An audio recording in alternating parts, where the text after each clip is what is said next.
because I got a little choked up, just a smidge, couldn't handle it.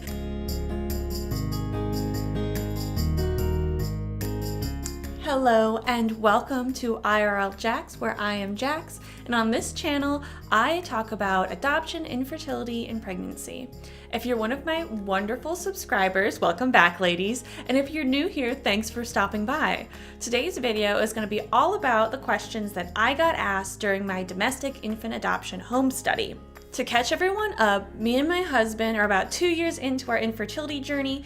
We are working on our home study with a local state-run adoption agency, and we just got our home study paperwork and questions all filled out and in. Everything is in right now, so I am going to go ahead and go over what our social worker asked us during our home study because it's just really nerve-wracking. The way our agency had it set up, we were supposed to have three-hour visits with the social worker where she would come to our house or a third-party location if we wanted and ask us these questions. We chose to just have her here since one of the home study appointments had to be at our home anyway for her to assess the home environment. I felt more comfortable here. So we had her here. Unfortunately, due to some scheduling issues, we ended up doing our home study all in one visit, which was a bit much. I definitely recommend go ahead and break it up if they offer it to you. Our social worker went ahead and emailed us the questions beforehand so that we could prep, and me and the husband opened up a document that we could both edit so that we can kind of see each other's answers and just know where we were struggling and where we needed to talk about things. I highly recommend at least looking over them before the visit so that you're not caught off guard by anything. We had a list of 10 categories with a bunch of questions listed under each. I'll go ahead and include that in the description box down below, so feel free to just scoot down there and read it if you want. And all I ask is that you leave a like on this video on your way down. And I'm gonna be cheating off my phone just so I don't forget anything. The first section was all about our individual history. She wanted to know about our family, our parents, our siblings, who's married, who's divorced, what do they do, how old are they, what are our relationships with them. She wanted to talk about our childhood experiences, traditions, vacations, any traumas that happened. And then she wanted to know kind of about our high school experience. College got talked about in a later section. But she wanted to know our hobbies and groups and interests and how well we did in high school.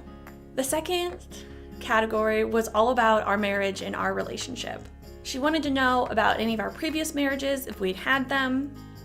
And then about our current marriage, she wanted to know the history, so she wanted to start way back when we met and work our way forward. She wanted to know the strengths of our marriage, the challenges, how we resolved conflicts, how we support each other, how do we know when the other one is stressed and what do we do to help them, how are decisions made in the household, and how will an adoption affect your marriage/relationship. The way our social worker had it set up, the husband and I were both sitting there answering these questions in turn, so there was no hiding the answers, and she wasn't waiting to see if one of us answered incorrectly.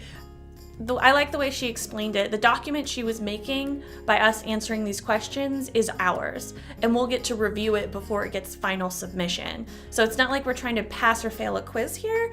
She is just trying to help us create a document that shows us in a good and accurate light that will make the state say, yes, we can have a child.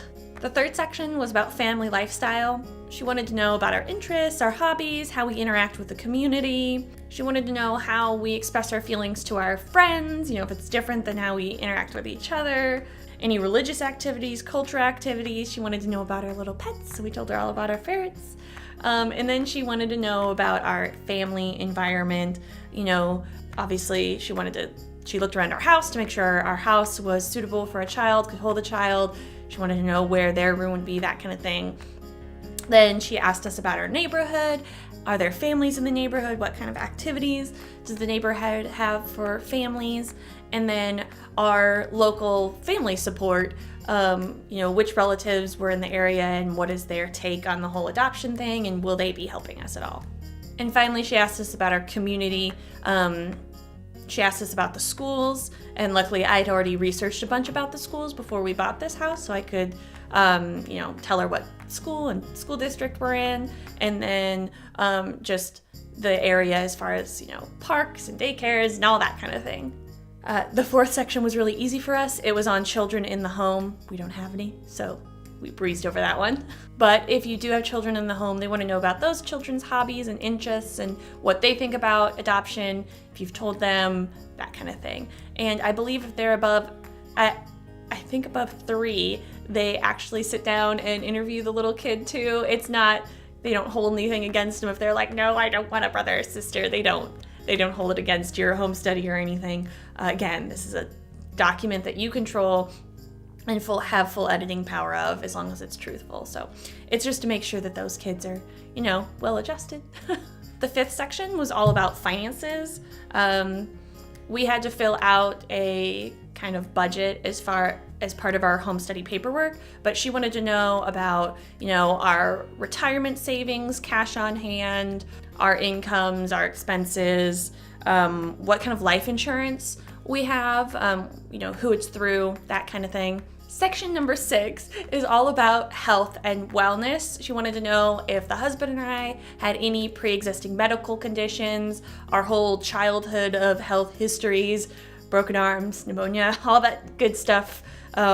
We got written down, and anything ongoing and anything that might hinder us in taking care of a child. So essentially this was a place to say, these are the conditions I have. Yes, they're managed. No, they're not going to hinder my ability to parent.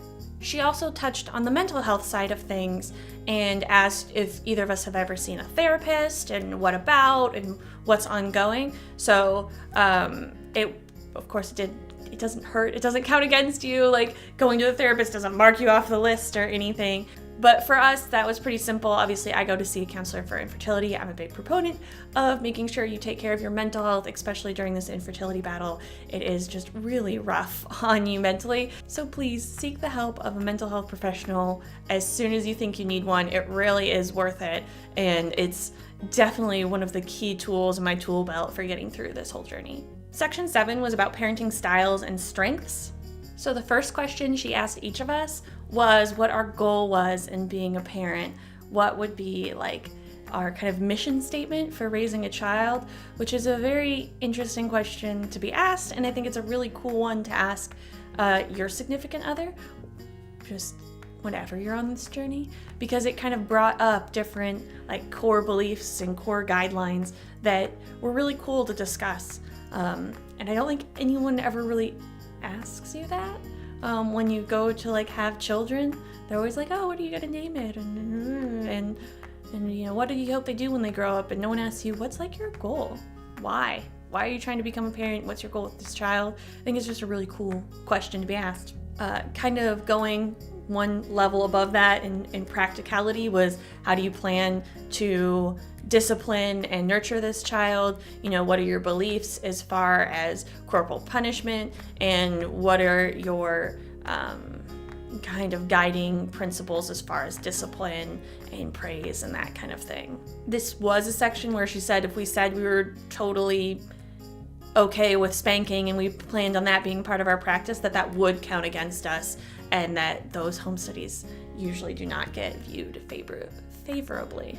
She wanted to go into that really in depth. She wanted to know what rules we would be putting in place, which is crazy because it's like, what rules for your entirety of parenting are you gonna put into place? It's like, well, let's start when they're little and then work our way up. It was kind of a silly question. She wanted to know our discipline policies, how we plan on bonding with the child, what we think our parenting strengths are going to be, what we think we need to provide for the child as parents beyond just the basic necessities. She wanted to know what we thought would be challenging about parenting. She wanted to know what we thought the rewards of parenting would be. And then our preparation and support in becoming parents. All of this is super hypothetical since we aren't parents right now, but it has to go in the home study and we have to have a plan. So just take some time, sit down with your partner, get on the same page about that, because you are both contributing to this conversation. It's good for you guys to at least be in sync a little bit. You're two different people and you should have different answers to a degree, but make sure when it comes to, your discipline, that you're on the same page, because that's something you really should be in sync with. Whereas things like, how do you plan on bonding with a child can be different.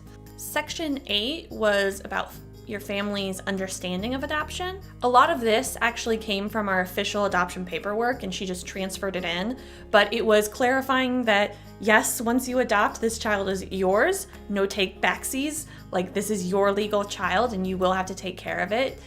The next thing she wanted to go over was the level of openness that we are comfortable with. And I'll have another video in this series explaining closed, semi-open, and open, what all that means. If it's out, I'll have it up in the iCard up above. But essentially, we've already discussed that with her a lot, so she wanted to just reiterate and confirm and put it in her home study. And then she just wanted to know, how will your family change after adoption? To which the husband snarkily replied, "We'll have a child." It got a chuckle from her. But honestly, I'm not 100% sure what the proper answer is to that. It will bring us joy, it will challenge us in new ways, and I don't know what it is. A child, big life event, that's how it'll change. Section 9 was about children the family has the capacity to adopt. Similar to the previous section, a lot of this information was covered in our official application. This section was talking about the age of child you're comfortable adopting, if you're comfortable with any mental or physical special needs, and what races you're open to.